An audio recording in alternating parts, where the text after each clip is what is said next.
carácter de una nación. Bienvenidas, bienvenidos a El carácter de una nación, conversaciones con protagonistas y diferentes personas que tienen que ver y que interpretan la sociedad, la cultura y las diferentes formas de pensar el mundo y Chile particularmente. Hoy día tenemos una invitada muy especial, la primera política que viene a este programa, la diputada Emilia Schneider. Hola querido, un gusto estar acá, un gusto conversar contigo, muy contenta, así que un honor ser la primera, espero de muchas otras que vengan al programa. Muchas gracias. Mira, nosotros como para no hacer como el típico programa de conversación así tal cual, pusimos las preguntas en diferentes lugares del set. Entonces, las primeras preguntas están en los posavasos. Las primeras preguntas están en los posavasos. Puedes elegir qué posavasos quieres Wow. para saber qué pregunta te va a tocar. Qué difícil. Yo en estas cosas siempre tengo muy mala suerte. Pero bueno. No hay mala suerte. Es verdad, no hay mala suerte. A ver, ya. ¿Esa? ¿Te la leo? Ya.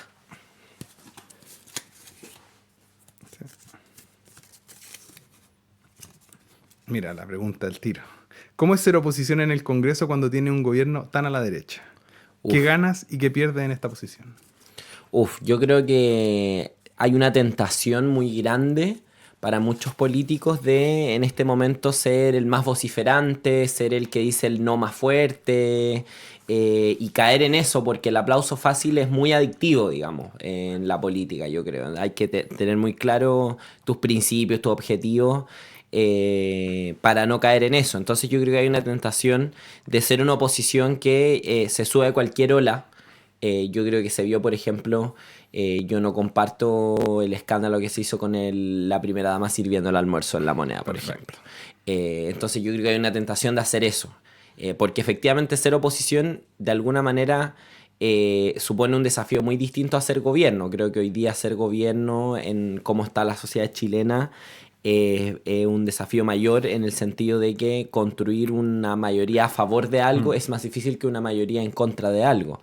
Entonces yo creo que está esa tentación, pero al menos nosotros lo que hemos intentado es salir un poco de esa adicción al aplauso fácil y tratar de plantear alternativas, de no ser solo oposición, sino ser alternativas. Entonces claro, eso es lo que yo veo que podemos ganar, la oportunidad de mostrar que hay un camino distinto a lo que se está proponiendo de un gobierno tan extremo.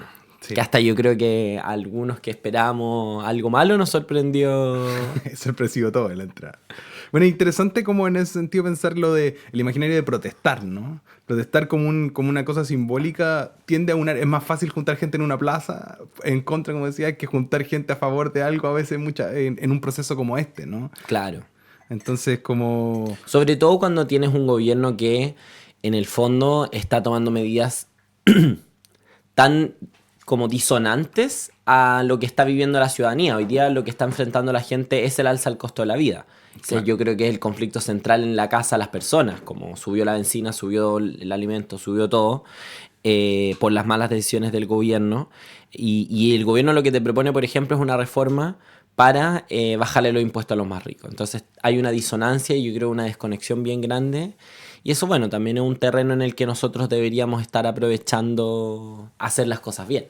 Perfecto. Siguiente pregunta en las posavasos. Siguiente pregunta. Ya, me quedo con el cuadrado. Cuadrado.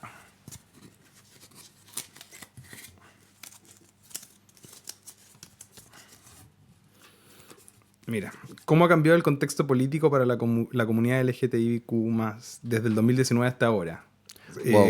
¿Se ha avanzado o se ha retrocedido pensando también en las políticas que tenemos en este momento? Wow, es una pregunta difícil. Es una noticia en desarrollo, creo yo también. Porque efectivamente yo creo que veníamos de una larga seguidilla de conquistas importantes para la población de la diversidad sexual, como bueno, los avances que se dieron en los 90 en términos de despenalizar, de descriminalizar las orientaciones sexuales diversas, pero también esfuerzos que vinieron después como la ley de identidad de género, el matrimonio igualitario, la nueva ley de adopción que ahora el gobierno de Kast ha entorpecido. Y ahora enfrentarse a un gobierno de derecha abierta que ha tenido abiertas posiciones en contra de los derechos de la diversidad sexual es bien complejo, porque era muy distinto el caso de Sebastián Piñera, donde en su gobierno, él creo yo que era más un neoliberal A ultranza, a liberal. ultranza, Claro. más que una persona particularmente conservadora. Su entorno era otra cosa, por cierto, los partidos de gobierno, cómo se comportaron en esos debates era otra cosa. Pero en los hechos eso se promulgó en su gobierno. Claro, salió una Y pareja homosexual en su franja. salió una pareja homosexual en su franja. Entonces, hoy día creo que estamos ante una derecha bien distinta a lo que representa eso, que tampoco es santa de mi devoción, Claro. pero hoy día creo que hemos visto gestos concretos de cómo el rol del Estado va a ir cambiando en función de estas poblaciones. O sea, no solamente en los recortes, por ejemplo, se buscaba erradicar todo lo que era en estas propuestas de recortes del ministro Quiroz que todavía no llegan a concretarse. Se busca retroceder en todo lo que se avanzó en salud trans y en el programa de acompañamiento de la identidad de género, pero también en materia internacional, el gobierno no suscribió una declaración que el Estado de Chile siempre había suscrito en torno a la discriminación y sí suscribió una interpretación respecto al género de Estados Unidos que sí suponía una restricción para el reconocimiento de las personas trans particularmente. Entonces, creo que es un gobierno que tiene muy claro qué es lo que va a hacer. Su propia agenda en relación, no sé, pues lo que decía Estados Unidos, como ese movimiento que pasó desde la segunda elección de Donald Trump, que ha ido en torno a criminalizar, a estigmatizar a los movimientos de la diversidad sexual, pues, ¿no? Y yo creo que además la ultraderecha a nivel mundial tiene una coordinación muy impecable ellos, yo creo que es bien envidiable en ese sentido. Y son muy ordenados para sus mensajes. Entonces, yo creo que particularmente en esto de la diversidad sexual, ellos han definido claramente en el último tiempo un adversario o una causa que es estar en contra de la niñez trans. Y Claro. eso yo creo que ha sido la ofensiva más fuerte que se ha venido, que empezó en el gobierno anterior, cuando la ultraderecha era oposición. Fue un asedio muy grande a los avances que estábamos trabajando y a otros ya consolidados como la ley de identidad de género incluso, o el reconocimiento del Claro. nombre social de niños en los colegios. Entonces hay una ofensiva contra la niñez trans y yo creo que ahí hay que alertar, y esto es a nivel mundial, yo creo no solamente en Chile, a toda la comunidad LGBTI a pensar que, bueno, si hoy día vienen por los niños trans, mañana puede ser otra parte de la población, otra parte de la comunidad. Claro. Entonces hay que solidarizar con esas familias y hay que mostrar que nosotros somos los que realmente defendemos la familia, porque defendemos todo tipo de familias, defendemos los derechos de las familias que quieren acompañar a sus hijos e hijas trans.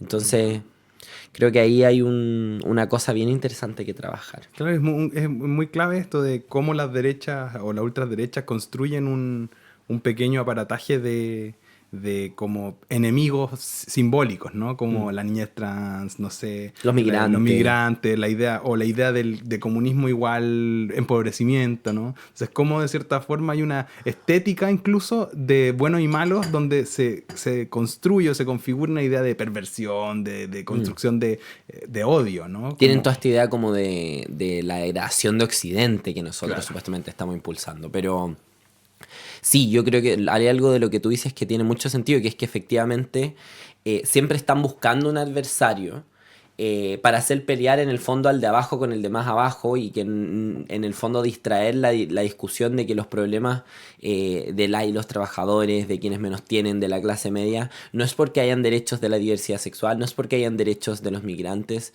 es por un modelo injusto, por ejemplo, es por políticas que no ponen el foco correcto, como la reforma de pensiones, o sea, la reforma tributaria de Cast. Eh, entonces creo que siempre está esa lógica adversarial, me costó decirlo, adversarial de la ultraderecha y yo creo que se Claro. mostró muy bien el presidente Cast en el Consejo de Renovación Nacional, cuando miente diciendo que el gobierno anterior se robó plata sin Claro. pruebas, siendo presidente de la República, hacía el voleo como si fuera cualquier ciudadano tirando una acusación, lo cual me parece una irresponsabilidad brutal, pero no entendiendo que el tono o no asumiendo que al menos la costumbre en Chile es que el tono que toman los presidentes es un tono mucho más conciliador, mucho más transversal. Él sigue en campaña, él sigue siendo el candidato. Y quizás esas son las reglas del juego a las que nos quiere someter la derecha de aquí en adelante. Espero que no sea así. Claro, su primera cadena nacional también. Habla de alzas, de cosas, pero sin estadísticas, sin nada, como una propuesta vacía, simbólica de campaña, finalmente, ¿no? Que interesante cómo va hilando esta idea de la moderación, ¿no? En la tradición presidencial es como el hasta dónde podemos hacer cosas, ¿no? Como que hay una lección también epocal de haber sido gobierno, simbólicamente hablando. Sí, pues hay una elección. Para mí fue mi primer periodo en el Congreso, entonces la verdad mi primera experiencia fue ser oficialismo y en eso una tiene una responsabilidad mucho más grande, de ser mucho más generosa, de poner la otra mejilla, aunque cuesta a veces, y cuesta, con los aliados cuesta cuando pasan cosas, y con los adversarios también. Entonces yo creo que es una experiencia bien grande. Y creo que es una experiencia que espero que aquilaten los republicanos, porque hasta el momento los hemos visto muy beligerantes, muy violentos, muy poco dialogantes, o sea, y el alma más dura del gobierno, porque yo creo que hay dos almas en el gobierno, un alma que es más García Ruminot, qué sé yo, que busca el diálogo, y el alma más dura, la UDI republicanos, que por ejemplo decían que reunirse con el Frente Amplio era irrelevante. Claro. Yo les quiero informar que nosotros somos la bancada más importante de la oposición y que para que las políticas perduren en el tiempo hay que construir acuerdos más grandes que ganar por 1 o 2 votos una votación. O sea, nosotros nos preocupamos de eso en las 40 horas, en la reforma de pensiones, en el Sistema Nacional de Cuidados, porque son cosas que queremos dejar para las personas, digamos. No, gran posición. Última pregunta de los Última pasados. pregunta.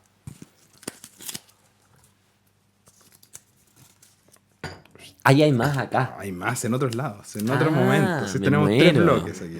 Me muero ya. Mira, Dije, oye, que ya se me acabaron. no, ¿qué? Tengo que rellenar, tengo que No, rellenar. estaba empezando. ¿Cuál es el proyecto legislativo más importante para ti ahora mismo y cuál es el obstáculo más grande que enfrenta ese proyecto? Pero tiene que ser uno que yo quiera probar. Exactamente. Qué difícil. El proyecto más importante para mí. Bueno, yo no sé si es el más importante para Chile, porque creo que decir eso es muy grandilocuente de cualquier proyecto. Claro. Yo creo que las prioridades varían mucho de grupos, territorios, etcétera, etcétera. Pero un proyecto muy importante para mí, que yo creo que tiene que ver también con el ADN del Frente Amplio, que venimos del movimiento estudiantil, y también con una injusticia muy grande de cómo se han mercantilizado los derechos sociales en Chile, es el terminar con el CAE y condonar las deudas educativas. Y para mí ese es un proyecto fundamental que presentó el gobierno del presidente Boric y que da una solución a un problema que este gobierno, el gobierno de Kast, también reconoce, que es que hay un problema de recaudación fiscal.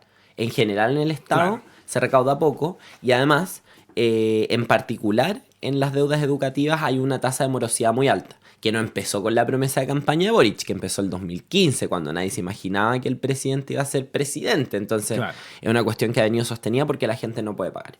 Y ahora este gobierno ha iniciado un proceso de cobro muy abusivo a nuestro juicio, respecto a las y los deudores del CAE, diciendo que va a partir por los de 5 millones, pero realmente termina afectando a todos los deudores y la mayoría de las y los deudores del CAE gana menos de 750.000 pesos. O sea, estamos hablando de gente que no tiene una situación holgada para estar pagando un crédito tan abusivo. Y han iniciado este cobro sin ninguna medida y atención a la situación real de los deudores. Entonces yo creo que aquí hay dos discusiones. Una, cómo hacemos que este proceso que ya inició el gobierno sea lo menos gravoso para las y los deudores, y lo otro, que es el proyecto que yo te decía, que es la solución de fondo finalmente, que es el FES, que alivia el problema de recaudación fiscal y lo más importante, el bolsillo de la familia chilena, sobre todo de clase media, de quienes menos tienen, porque hoy están enfrentando un momento difícil por el alza del costo de la vida. Entonces, ahí hay un proyecto que a mí me tocó impulsarlo cuando yo estuve en la Cámara el periodo pasado, entonces le tengo mucho cariño además. Bueno, y yo creo que toca un punto central. Hoy en día ningún gobierno había generado una política de como reforzamiento abusivo, ¿no? O reforzamiento forzado de la recaudación de la deuda educativa, sabiendo lo complejo que es. Es decir, venimos de igual esquirlas históricas que quedaron con la pandemia, con procesos intensos de tensión política, como el estallido social. Entonces venimos todavía con deudas, procesos, enfermedades, cosas que se han ido reeditando con el tiempo, y en ninguno de los dos gobiernos de Piñera o ni siquiera en ninguno de los gobiernos anteriores se intentó hacer una cosa tan extrema o radical con un proceso como lo que está Al pasando contrario, ahora. de hecho, en los gobiernos de Piñera y Bachelet se presentaron proyectos para abordar el problema de las deudas educativas porque se era consciente de que es un problema para el fisco, para las instituciones de educación superior y para las familias chilenas y para quienes estudian en la educación superior. Entonces, creo yo que el gobierno no puede eludir, no puede evadir esta situación diciendo como, bueno, ya paguen nomás, o las soluciones que da el ministro Quirós de endeudarse con un crédito para pagar otro crédito, que ya es rozando el absurdo. Entonces, yo creo que eso te habla también de la desconexión que tiene el gobierno con la ciudadanía, porque este no es un problema donde podemos culpar a las personas. El problema del CAE es de una política pública que fracasó, de una política que se pensaba para mucha menos gente, menos cobertura, que terminó superando todas las proyecciones y generando una situación muy compleja para los hogares chilenos porque yo escuchaba por ahí en algún estudio hace un tiempo que las deudas educativas son la principal deuda no hipotecaria de los hogares chilenos, entonces estamos hablando de mucha gente. Entonces, ahí hay un tema del que hacerse cargo, que este gobierno, el obstáculo a propósito de tu pregunta inicial, es que este gobierno, el gobierno de Kast, lo metió en un cajón y no quiere legislar. No quiere avanzar en esta discusión. La ministra no tiene propuesta. La verdad es que lo único que ha dicho es que se gasta mucho en educación superior. Bueno, así estamos con Chile. Así estamos con Emilia, cerramos este primer bloque y pasamos a las siguientes preguntas. Así que emoción.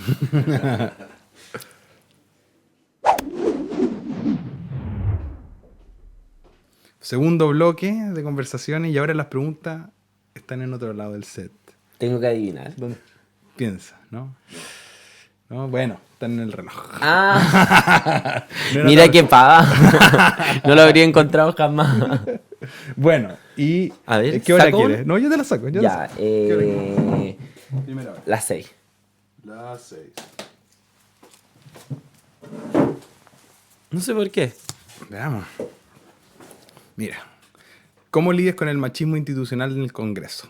¿Ha Wow. mejorado? ¿Ha empeorado? ¿O simplemente es lo que se esperaba? Wow. Sí, o sea, yo parto por decir que yo vivo una expresión muy particular del machismo, porque yo soy trans, entonces se mezcla con toda la reacción conservadora que hay en torno a la diversidad sexual, entonces es bien curioso.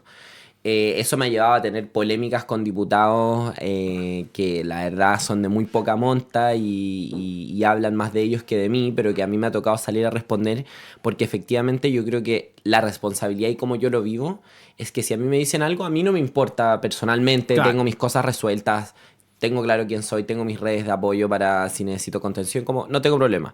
Pero a mí me toca representar a una comunidad que no ha tenido voz en el Congreso y yo no puedo permitir que se legitime un discurso violento que luego puede legitimar violencia física incluso en la sociedad. Entonces, a mí me Claro. toca decir por las familias de niños y niñas trans, por las personas de la diversidad sexual que represento, como, oye, para la cuestión, ¿cachai? Claro.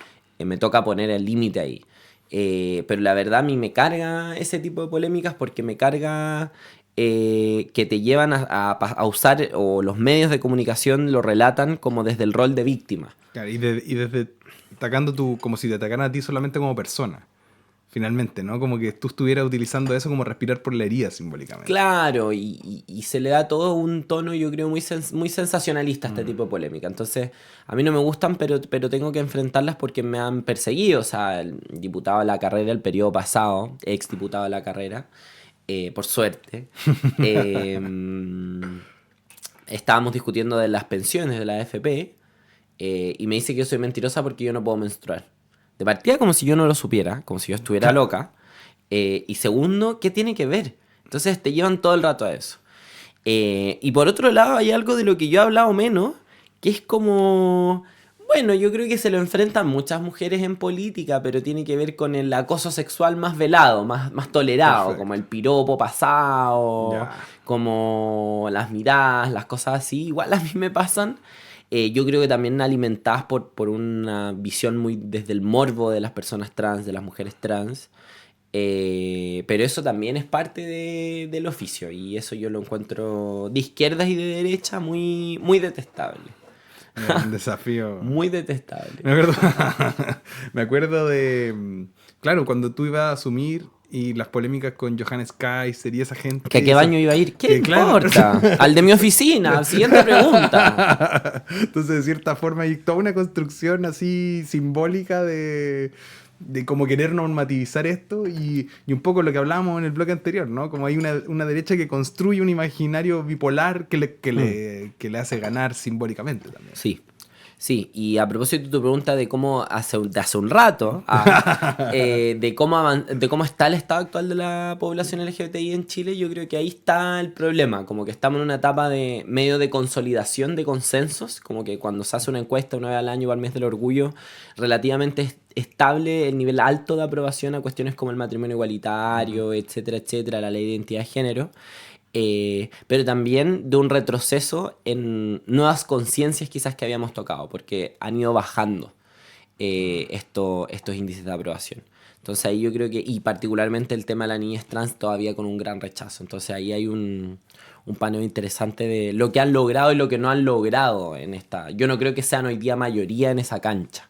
Claro. Yo no creo que si Johannes Kaiser se para y dice, bueno, aquí hay que tirar para atrás todos los derechos a la diversidad sexual, él concite el 50+1 de la sociedad. Claro. Pero sí, si entramos a picar al detalle, Hay ciertas hay cosas ciertas donde... cosas donde él puede construir mayoría. Mira, otro horario. Otro horario, las 3. Vamos a las 3.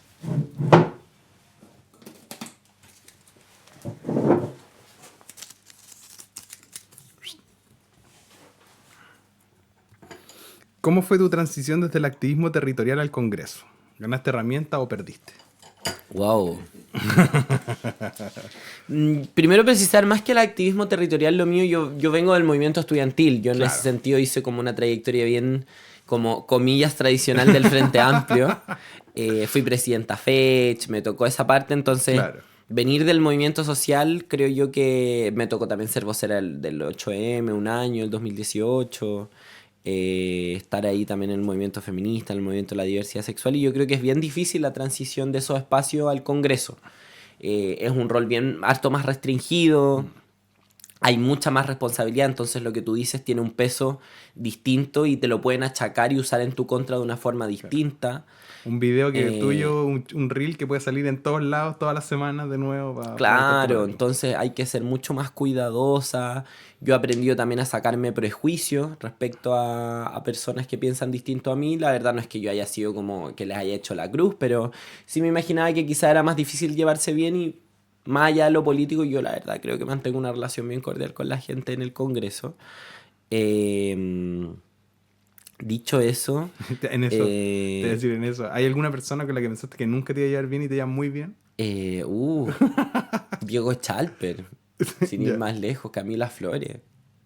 Mira. Bueno, que ahora está en una situación Pero no sé. complicada. No quiero que esto se entienda como ninguna señal de respaldo. No quiero que esto. Quiero ser muy categórica. Yo condeno, así como yo condeno tajantemente eso hecho. Que quede claro. Pero no, sí, no había mala onda, ¿cachai? Nos tocó compartir algunos paneles. Entonces, sí, pero yo creo que más que ganar o perder herramientas, cambia tu rol. Ya, Como uno desde la dirigencia social tiene la posibilidad de tensionar el debate con mucha más libertad, claro, pero también tiene menos audibilidad. claro. Entonces, uno como parlamentario tiene que mantener mucho más las cosas o tiene una responsabilidad de dialogar. Si al final el parlamento viene de parlamentar y parlamentar es dialogar, entonces tenéis una responsabilidad, tenéis que cumplir otras cosas. Es bien particular. Además, a mí me tocó pasar de la lógica de representar un movimiento a representar un territorio. Y eso también es un desafío. Si bien este distrito, el distrito en el que yo he vivido toda mi vida, y lo conozco bien, yo creo, a lo largo de la vida y los 4 años que he sido diputada, es un desafío, porque cambian las lógicas, porque además es un distrito muy diverso, en el sentido de que tienes Providencia, pero también tienes La Granja. O sea, tienes Claro. Barrio Las Tarrias, pero tienes La Legua. Como... Entonces es muy difícil encontrar un tono, una representación que le haga sentido a todos.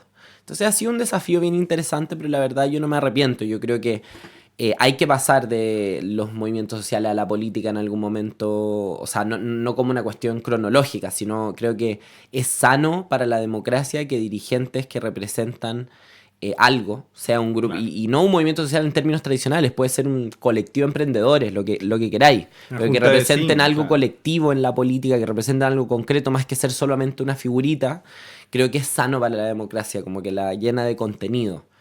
Entonces, la verdad yo estoy contenta. Qué interesante pensar en ese proceso. Como, claro, la responsabilidad del habla en función a que hay un megáfono más grande adelante construye dinámicas de lo que puedo Sí, decir o po. no y cómo se te va a malinterpretar en espacios Y como el puedes hacer internet. algo que deje así muy la cagada, pero también puedes hacer algo que deje la cagada en mala. Como Claro. puedes dar un golpe grande que antes no te imaginabas, Claro, pero también puede ser una cagada grande. claro. Pero bueno, al menos nosotros desde el Frente Amplio, yo creo que eso es un compromiso bien fundacional del partido, como ser un lugar donde dirigentes que vienen del movimiento social puedan tener una proyección a la política. Súper. Última hora. Última hora.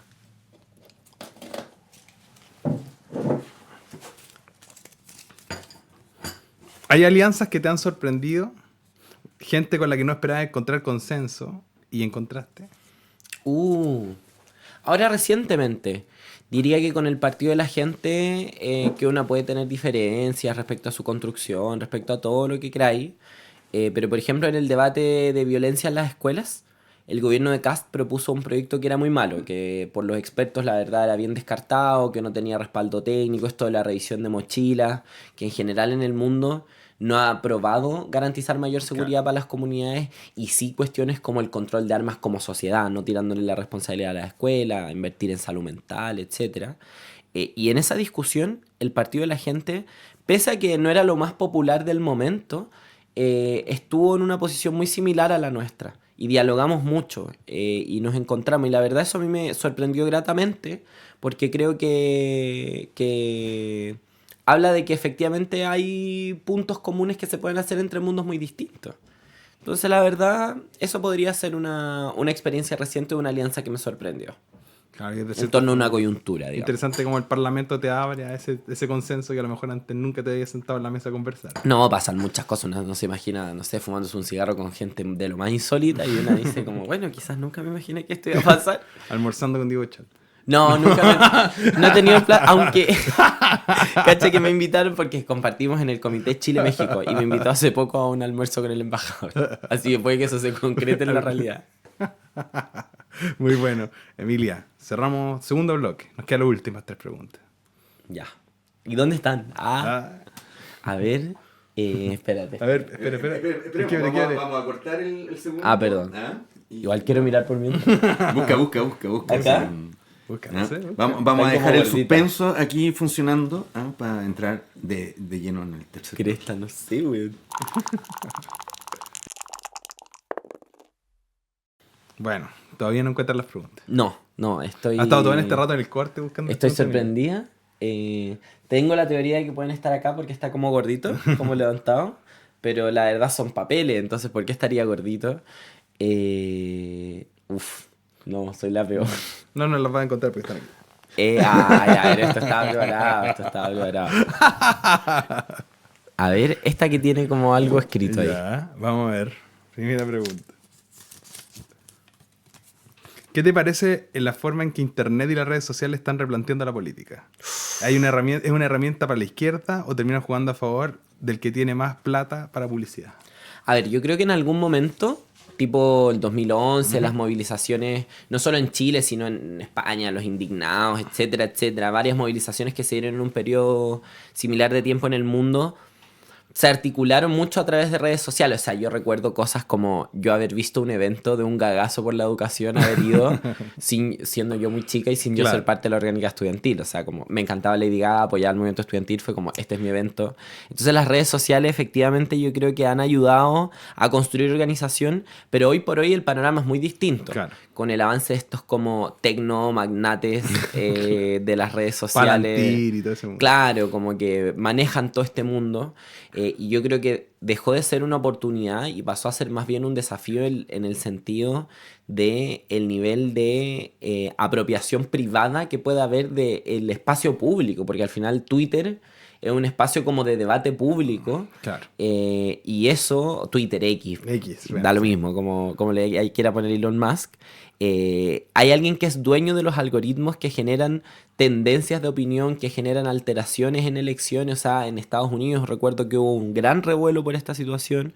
Entonces, creo que ahí hay un desafío para la democracia en el sentido de cómo procesa esta irrupción de las nuevas tecnologías y cómo, no sé, se puede tener alternativas públicas a las redes sociales, que funcionen en algoritmos en otra lógica, porque si no estamos presos del interés político y mercantil, digamos, de tecnomagnates que manejan el ágora donde todos nos encontramos. Me parece que es una cuestión demasiado radical.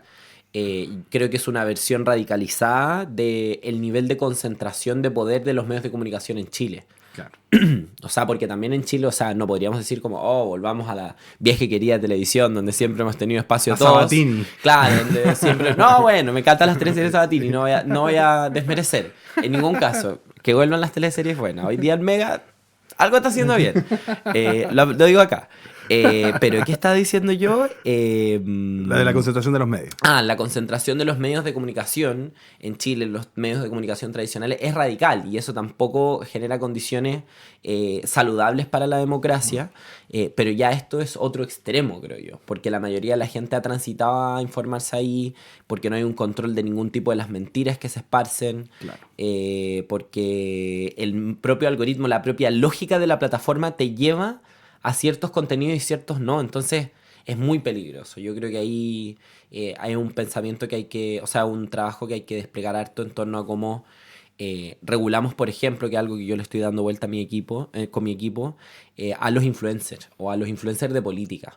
Porque hay mucha gente que hace publicidad para comercios o Claro. mercados sin decir que es publicidad, y hay mucha gente que hace propaganda política Sin fuera de decir, plazo, sin claro. decir que es publicidad, etcétera, etcétera. Entonces, además de que tienen que pagar impuestos porque hacen actividad económica, creo que transitan, una persona que tiene 15.000 seguidores transita de ser una persona individual que emite opiniones a algo así como una persona / medio de comunicación. Exactamente. Entonces ahí hay hartos poros que meterle. Lucho quiere meter Quería la meter cuchara. un poco la cuchara, porque igual siento que, o sea, si bien todo lo que dice, nosotros, como de este lado de la política, digamos, nosotros de izquierda, nos estamos recién metiendo también en esta cuestión, o sea, por ejemplo, este podcast, ¿cachai? Que es como un aporte, creo yo, como hay otras cosas que están sucediendo, pero estamos recién empezando, y la derecha, o sea, ya sin filtro, que, o sea, marcó la pauta durante el gobierno anterior de cómo atacaron y fueron creciendo hasta llegar a ganar.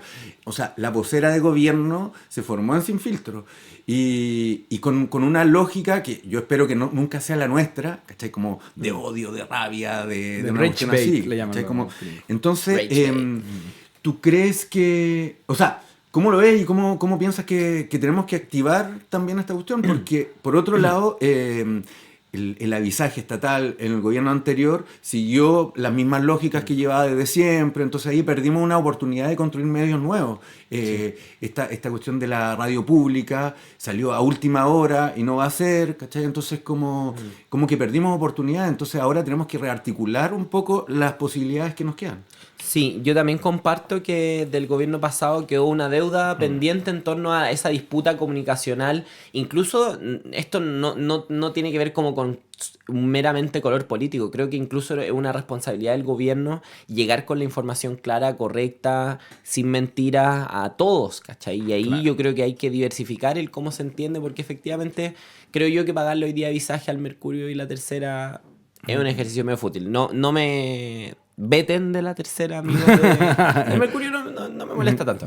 Pero de La Tercera me gusta dar entrevistas ahí, así que no me veten. Pero creo que eso fue una deuda pendiente.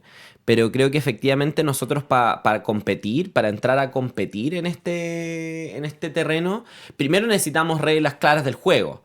Porque esta gente le mete plata a esto y recurso humano y todo, trabajo infinitamente, ¿cachai? O sea, hay influencers, lo que es sin filtro es una cuestión tremenda, pero hay otros influencers que también de alguna manera reciben un apoyo que nosotros no podemos generar, y ahí nosotros yo creo que lo que tenemos que poner es recursos y tiempo. Claro, y es un desafío. Y tomárselo en serio como una disputa que es hoy día, yo creo, de las principales batallas, que es la batalla cultural que ellos mismos han acuñado y que no renuncian a dar en ningún caso. O sea, Kast, yo me acuerdo, al ratito de dar un discurso por la unidad, se fue a Europa a reunirse con sus amigos de la ultraderecha y dijo como que este va a ser el gobierno contra los ismos. Entonces, claro. No, yo creo que estamos en un momento de cuando el sinsentido está ahí, tan claro, y los medios acompañan al sinsentido, es una responsabilidad política y social poder poner un contrapunto en la conversación, como construir espacio. El otro día escuchaba a Gonzalo Vinter decir eso, ¿no? Es que tiene esa obsesión de decir como hay que hacer imprentas, ¿no? Como la de José Miguel Carrera, y siempre se esa cita, ¿no? Pero lo queremos al diputado. Sí, sí. La referencia a... Le compramos. A que decía que todos deberían empezar a juntar a vecinos y hacer un streaming, empezar a construir espacios mediáticos, pero que yo creo que un poco, algo que tú decías ya antes, como de cómo nos conectamos en la forma de hacer política en el proceso, ¿no? En el sentido de que aprendíamos muchas cosas. En el estallido social fue vital el internet, los grupos de Facebook, los grupos de WhatsApp, K-Poppers por el estallido, no sé qué, como de cierta forma hay una organización, valga la redundancia de salir como la vocera, pero orgánica, que construye una red de formas de vinculación que se basa en encontrar en estos pequeños nichos, en estas identidades, un espacio común y un poco... Construir medios es como la herramienta que tenemos que usar para poder avanzar. Y efectivamente hoy día uno con su teléfono puede ser un medio de comunicación. Sí. Y eso es una oportunidad. Pero claro, como había una oportunidad, por eso estos tecnomagnates yo creo que invirtieron en lo que invirtieron a lo largo de estos años. Porque vieron que ahí había algo pasando. Y por mucho que inviertas en la pérdida, que eso es interesante. ¿Por qué una persona compra un canal de tele si va a tener pérdida? O sea, claro, Luxich, porque entienden que ahí hay una disputa muy importante y nosotros tenemos que entenderlo y asumirlo y tomárnoslo en serio. O sea, y un llamado, si hay empresarios progresistas, pongan medios de comunicación. O apoyen los medios que se están construyendo. Apoyen los medios de comunicación que se están construyendo, señores empresarios progresistas. Si es que están ahí, si es que me acompañan. Bueno, a veces no es tanto lo que se necesita. Yo creo que al final es... De repente, de a poquito se puede ir construyendo. No, claro, pero yo creo que para competir con el nivel que le ponen ellos, se necesita. Sí, claro. Porque ellos le ponen un nivel... O sea, más allá de que el contenido de, por ejemplo, Sin Filtro sea un bodrio para mí, o sea... Le han metido. En un momento lo posicionaron como el programa de política más relevante de Chile. Esa fue es lo más visto, lo más conversado. Ahora yo creo que, comentario rosa, pero es una cancha de pura pérdida para nuestro sector. Sí, la mayoría de los diputados, la mayoría, diría el 90% de los diputados y parlamentarios que iban a Sin Filtro a Durial, terminaron perdiendo su elección. Claro, o terminaron no siendo candidatos también. O no siendo candidatos, claro. ni siquiera. Bueno, siguiente pregunta, esta pregunta del sombrero. Esta. Vamos. Cuéntame algo inesperado que consumes en redes. ¿Qué tendencias virales te hacen reír? ¿Qué te saca de la trinchera política? ¿Frutas infieles? ¿Memes sobre políticos? ¿Videos aleatorios? ¿Algún placer culpable tuyo en la era digital? Un placer culpable sin filtro. Sin filtro. Yo te veo sin filtro y te consumo esa locura. Por un motivo político y también por un motivo de entretenimiento. Claro. ¿Qué otra cosa me encanta? Algo que yo creo que a mucha gente le debe dar mucho asco, pero son los videos de reventando granos. Soy adicta. Y últimamente, unos en que le limpian las pezuñas a los caballos. No sé por qué. Lo encuentro como, no sé, curioso. Claro. Es que relajante. Relajante de alguna manera. Entonces, sí, como esas, yo consumo humor muy freak, como muy humor de internet. Sí, humor incorrecto de internet. esas cosas raras. Pero en verdad estoy uso mucho las redes para la pega. Ya. Entonces yo creo que todo el tiempo que mi celular me debe decir que estoy en Instagram, no sé cuánto será pega y cuánto será personal. Claro. Porque como que yo soy una chica más tradicional, todavía nacida en los 90 y me gusta ver tele. Claro. Yo llego a mi casa, prendo la tele. Sin filtro. Sin filtro. Me pego un sin filtro de repente, claro. Y me invitan caleta, me han toreado así como, ¿cuándo vienes a dar la cara? Y yo como, no, nunca. Entrevista en profundidad. Entrevista en profundidad con Gonzalo Feito. Claro. No, muchas gracias. Autónomo Carmona y después tú. No, muchas gracias. Última pregunta, Emilia Schneider. Muchas gracias. A ver. Adelante. Vamos a ver. ¿Hay movimientos políticos a nivel mundial actual que te inspiren? ¿Qué está pasando afuera de Chile que deberíamos ver? Qué difícil. Esta es una pregunta muy difícil para mí.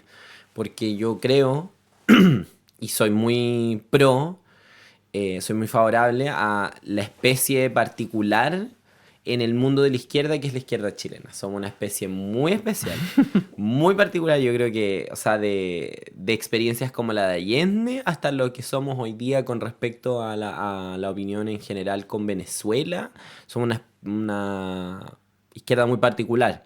Entonces, me cuesta encontrar símiles en el mundo que yo mire, más que la propia historia de nuestra izquierda.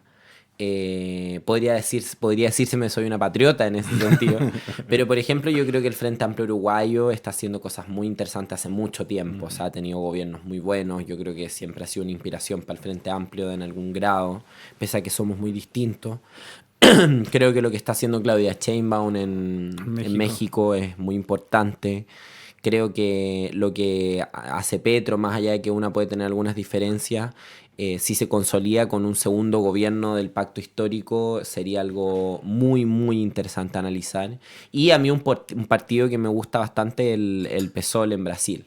Yo ahí pude la oportunidad de conocer a varias representantes, particularmente representantes trans, como Erika Hilton, que fue su primera diputada trans allá en Sao Paulo. Y ahí yo creo que hay un movimiento bien interesante. A mí me gusta todo la izquierda latinoamericana, como verás. No soy tan seguidora de la izquierda europea. De hecho, hablo con algunas personas de la izquierda europea muchas veces solo para chaquetear, como, mira lo que hicieron. Ustedes no saben nada. No saben nada, vengan a nuestro continente a entender de democracia y de izquierda.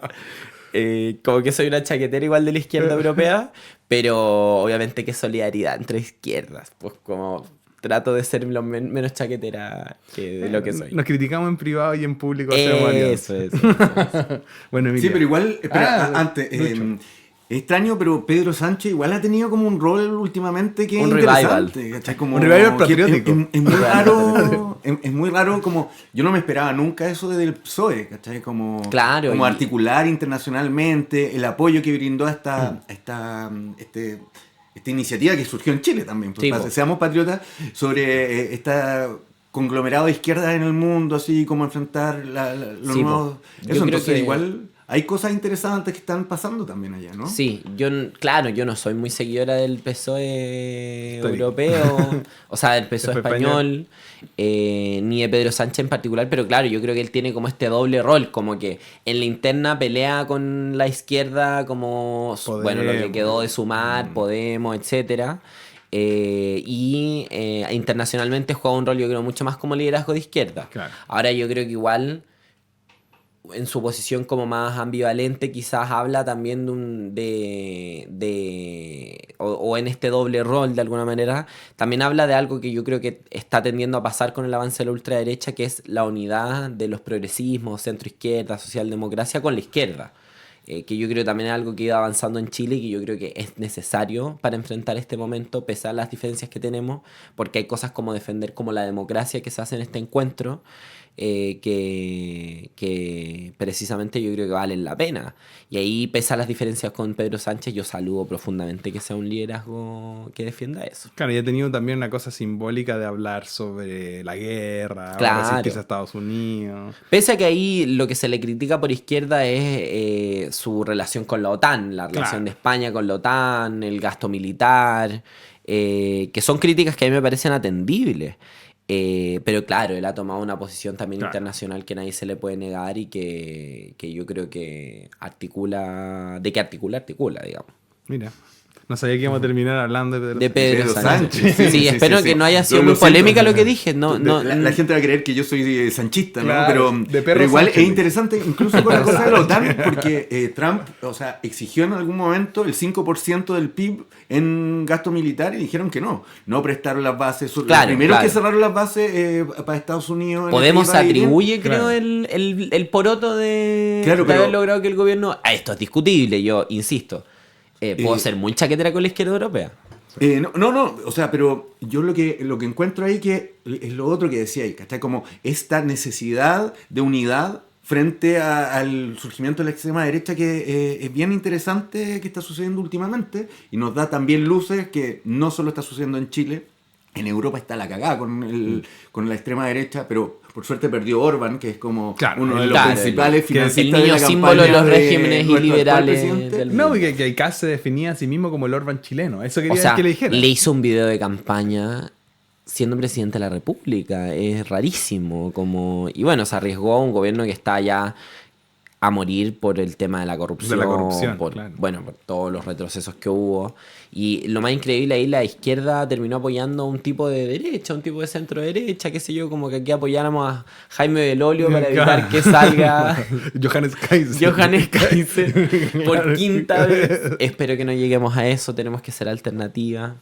Bueno, es interesante porque por lo que ha pasado, pienso en Francia, ya que nos pusimos europeo, como con Macron y todo este como cerco sanitario por la defensa de la democracia. Finalmente es interesante que al final estamos en un momento tan crítico para el concepto de democracia en el mundo que la pregunta es, aliémonos con todos los partidos que sean democráticos, con el fin Claro. de tratar de evitar autoritarismo Ahí pelado. yo tengo dos puntos. Como el primero es que efectivamente yo creo que lo del cerco sanitario es algo importante. Creo que se ha contenido el avance de la ultraderecha en ciertos países a partir de eso. Y creo que sería saludable para su propia proyección que Chile, vamos, la derecha chilena tradicional, digamos, entendiera eso, entendiera que tocando las teclas de la ultraderecha, que bailando a su ritmo, no va a existir, va a ser consumido, va a ser arrasado. La única manera de ser algo distinto es ser algo distinto, representar algo distinto. Entonces yo creo que ahí hay una oportunidad que se está perdiendo y bueno, se ve ahora en esta tensión que hay entre las dos almas, entre subordinarse o no subordinarse, que va a ser interesante cómo se va a resolver. Yo creo que la presidenta del Senado, Paulina Núñez, es un rostro a mirar en ese sentido. Pero lo segundo también es cómo defendemos la democracia. Porque ahí yo creo que entramos en mayor porosidad y yo creo que en ese encuentro ahí ya habría más diferencias. O en ese encuentro me refiero no en el encuentro de Pedro Sánchez, sino en el encuentro de esas los partidos fuerzas democráticos. democráticas. Porque hay algunos que van a defender la democracia como la tenemos a ultranza, porque es lo mejor que tenemos. Y hay otros que podemos decir, bueno, la democracia también puede profundizarse. La democracia Claro. también tiene que significar algo. Para mí, lograr defender la democracia es lograr mostrarle a la gente con hechos que este es el régimen en el que podemos vivir mejor. No solamente por una cuestión de paz, no solamente por una cuestión de proteger a los más débiles, sino también por una cuestión de justicia social. Y ahí yo creo que es donde entra este rol que es un poco más... que yo creo que entra a competir con este rollo de la ultraderecha de cambiar las cosas, de hacer las cosas distintas, que al final es recrudecimiento del modelo, pero creo que nosotros no podemos ser una alternativa que defienda el status quo. Porque si tú le preguntas a la gente cómo está, mal, po. Totalmente. Mal, po. Aunque no sea el peor momento que le ha tocado vivir, pero siempre se puede estar mejor, ¿cachai? Sí, Entonces, defender el status quo creo que no es algo que nos ayude como izquierda, ni tampoco a enfrentar a la ultraderecha. Emilia, muchas gracias por venir. Nos acompaña, aquí me dará el guiño nuestro amigo Lucho Briseño, Café Buena Junta, que está acá, ahí. Café Buena Junta que da cafecito para los programas. Qué rico. Puro apoyo, una micro tostaduría que pueden encontrar, muy buen café, en Mezcla Cafetería. Y nuestros amigos de la editorial Alquimia, todos los capítulos nos regalan un librito para las y los invitados de este programa. Muchas Y para ti, gracias. este clásico ya de Nona Fernández, Space Invaders. Es muy bueno, muy bueno, muy bueno. Pero no lo tenía, así que me lo llevo muy contento. Así que muchas gracias Editorial Alquimia por este regalito y muchas gracias Emilia por venir. Nos veremos en otra conversación del carácter de una nación, conversaciones para pensar el mundo, la realidad, Chile, la cultura y todo lo demás. Muchas gracias.